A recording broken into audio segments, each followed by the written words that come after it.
नमस्कार दोस्तों, आप सभी का हमारा दृष्टिकोण चर्चा में स्वागत है। और आज का जो हमारा विषय है वो है चुनावी हथकंडे।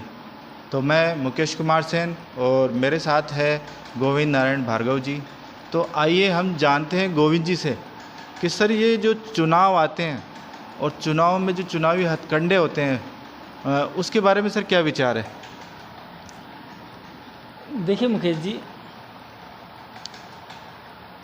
अगर पार्टियों और नेता लोग अगर चुनावी हथकंडे नहीं अपनाएंगे तो उन्हें नेता कौन कहेगा। बिल्कुल सर। तो जब चुनाव आ रहे हैं तो जाहिर सी बात है कि वो बोलते हैं नेता की नेतागिरी चुनावी हथकंडों के साथ। बिल्कुल सर। तो चुनावी हथकंडे तो हर नेता अपनाता है। और सबसे बड़ी चीज़ है कि जब वो चुनावी हथकंडे अपना रहा होता है तो वो पूरी दुनिया को बेवकूफ़ समझ रहा होता है और ख़ुद को समझदार समझ रहा होता है। और ऐसा लगता है उसको कि पूरी दुनिया में क्या, जहाँ जिस वोटर को पास वो जा रहा है वो तो बेवकूफ़ है, उसको कुछ अक्ल ही नहीं है। अब वो जो बोलेगा बस उसी पे वो फोकस करेगा। बिल्कुल सर। तो मैं तो ये कहूँगा कि हर पार्टी की अपनी पॉलिसी होती है और उसी पॉलिसी को लेकर के वो आगे बढ़ते हैं। कुछ नेता ऐसे होते हैं जो थोड़े से ऐसे हथकंडे अपनाते हैं जो नहीं अपनाना चाहिए।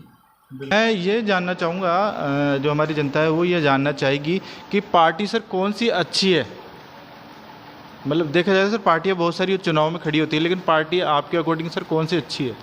देखिए, अगर मैं स्पष्ट रूप से बात करूं तो पार्टियां कोई भी अच्छी या बुरी नहीं होती है। जो उनके लीडर होते हैं या जो उनके वर्कर होते हैं वो पार्टी को अच्छी या बुरी बनाते हैं। तो जिस पार्टी का जो लीडर होता है वो पार्टी की जो पॉलिसीज़ होती हैं, जो सिद्धांत होते हैं, उनको कितना बेहतर तरीके से इम्प्लीमेंट कर पा रहा है, उन सिद्धांतों को लागू कर पा रहा है, तो उस हिसाब से पार्टी अच्छी या बुरी होती है। सर जैसे कि पार्टी नरेंद्र मोदी जी की सरकार भी है सर, वो उसको सर कैसे देख सकते हैं। निश्चित रूप से बहुत, देखिए, अगर नेशनल पार्टी के हिसाब से अपन इसको देखें पूरे भारतवर्ष के लिए, तो आज की तारीख के अंदर नरेंद्र मोदी सरकार को मैं 10 में से 10 अंक ही दूँगा। वो इसलिए दूँगा क्योंकि फॉरेन पॉलिसीज़ इनकी बहुत अच्छी है। देखिए, मैंने अभी बोला ना कि पार्टियां अच्छी या बुरी नहीं होती है, उनके सिद्धांत भी अच्छे होते हैं, उनको लागू कैसे किया जा रहा है वो महत्वपूर्ण है। अगर हम थोड़ा पीछे चलें तो इंदिरा गांधी जी बहुत ही मजबूत नेता हुआ करती थी कांग्रेस के। जब कांग्रेस के अंदर नेतृत्व कर रही थी इंदिरा गांधी जी, तो कांग्रेस से बेहतर कोई पार्टी नहीं थी। क्यों? क्योंकि इंदिरा गांधी नेतृत्व कर रही थी, वो उसकी जो फॉरेन पॉलिसीज़ थी बहुत ही ज़बरदस्त थी। आज के अगर संदर्भ में देखा जाए तो मुझे नहीं लगता कि नरेंद्र मोदी जी की जो क्षमता है विदेशी क्षेत्र, मतलब कि विदेशी पॉलिसी को लागू करने की, वैसी किसी और पार्टी के पास कोई ऐसा नेता है कि जो उस तरह से लागू कर सके। बिल्कुल सर, बिल्कुल सर। नरेंद्र मोदी जी की जो सरकार है वो सर देश के अंदर ही नहीं सर, देश के बाहर भी अपने देश का नाम रोशन कर रही है सर। तो और सर मैं ये जानना चाहूँगा सर, जनता को जो चुनावी हथकंडे होते हैं सर, उसमें क्या है, चुनाव में जनता को सर जो लॉलीपॉप दिया जाता है एक तरीके से देखा जाए तो वो सर वो कहाँ तक ठीक है सर। देखिए, जो ये लॉलीपॉप देने की जो बात कर रहे हो ये शुरू से ही चलती आ रही है, क्योंकि चुनाव जहाँ होते हैं वहाँ इस बात पर फोकस किया जाता है कि वोटर को हम प्रभावित कैसे करें, और उस प्रभावित करने के चक्कर के अंदर वो लॉलीपॉप देना शुरू कर देते हैं। कुछ जायज़ कुछ नाजायज़ हर प्रकार के लॉलीपॉप दिए जाते हैं।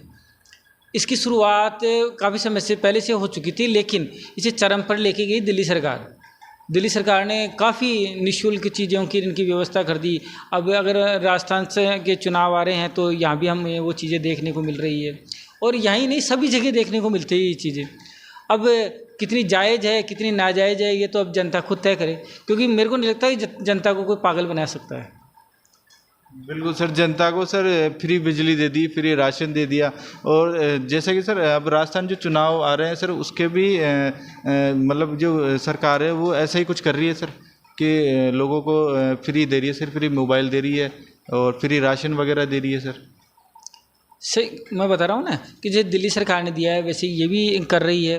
और लेकिन ये अंतिम मेरे समझ में नहीं आ रही है कि जब सरकारों का 5 साल होने वाला होता है तो अंतिम वर्ष के अंदर इनको ऐसी याद क्यों आती है कि हमें यार ये भी काम कर लेना चाहिए, हमें वो भी काम कर लेना चाहिए।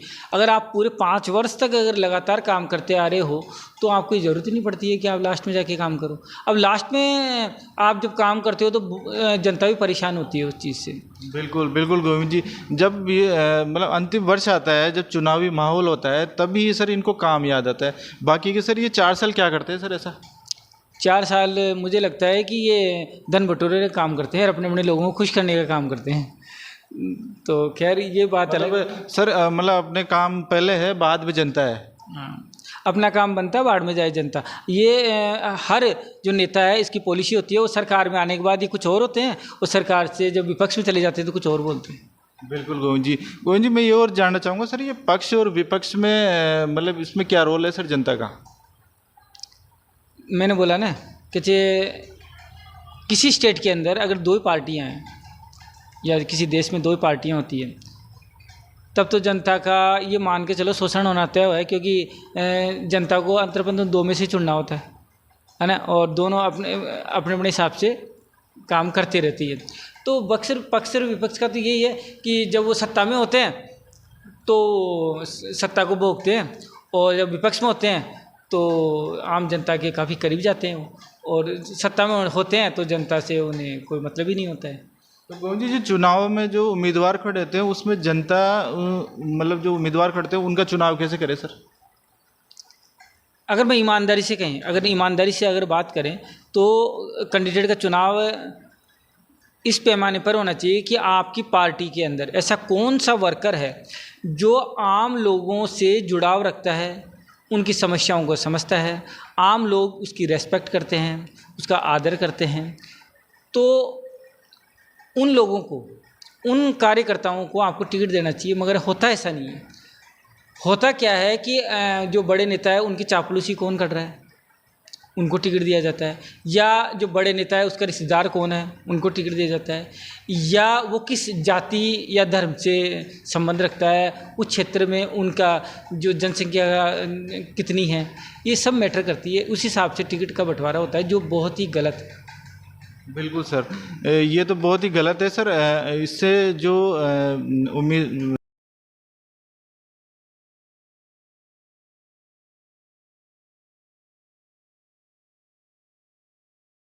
अगर सक्षम उम्मीदवार होता है वो आगे नहीं आ पाता। सही कह रहे हो आप। जो क्वालिटी है जिसके अंदर जो जनता के जैसे कोई भी गरीब व्यक्ति है या नीचे तबके के अंदर जो कार्य करता है, बड़ी बहुत ही मुश्किलों का सामना करते हुए वो टॉप पोजीशन पर आता है। जैसे नरेंद्र मोदी जी हैं, तो ये बिल्कुल निम्न दर्जे से बिल्कुल ज़मीनी स्तर से उठ करके आए हुए हैं।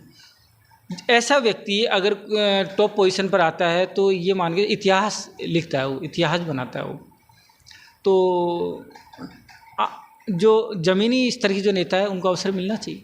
बिल्कुल बिल्कुल सर, ऐसे ही उम्मीदवारों को आगे आना भी चाहिए सर, जो अपने देश के लिए काम करे और अपनी जनता के लिए काम करे।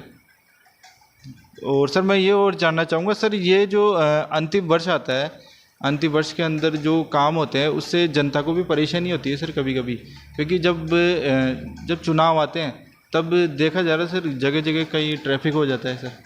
और कई बार क्या होता है, जैसे कोई निर्माण कार्य चल रहा हो, जैसे किसी पुल का कार्य चल रहा हो, तो उसी वक्त पर ये सरकार सारे काम एक साथ करना चाह रही है।